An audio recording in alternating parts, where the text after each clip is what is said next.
What's up sa inyo guys? Ito na po pala ang part 2 ng paghuhuli natin ng gar para ilipat sa kabilang bahay. So ayan, nandiyan na, may katulong tayo, nandiyan na si Rebo at meron na rin tayong lambat. So ayan, nagpumiglas na naman talaga siya, ayaw niya talaga magpahuli. Ayan si Rebo, bukso pa. Talagang kita niyo naman kung wala kang katulong, ang hirap niya talagang huliin. Tsaka ayan oh, ang lakas niya magpumiglas-piglas.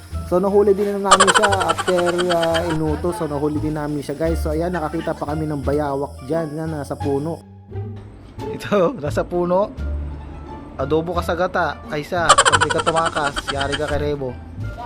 Yun, so dito namin kakarga sa tricycle kasi hindi namin kayang dali dun sa taas, dun sa kabila, dun sa sasakyan. Kaya dito namin kakarga. Hindi, awat ka. Bata ka na ba?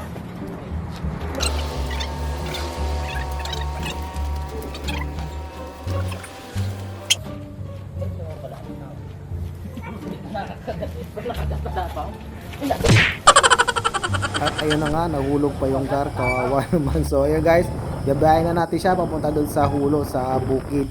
So fast forward tayo, nandito na tayo sa hulo guys. So nandito na yung paglalagyan niya sa concrete pan. Ito yung magiging bagong bahay niya. So dito, ayos na siya at mamapakain ng mais at tataba siya dito. So yun lamang po. Thank you guys!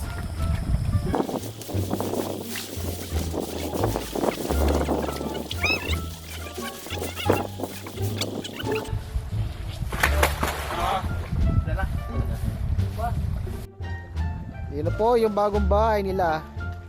Marami na kayong makakain dyan.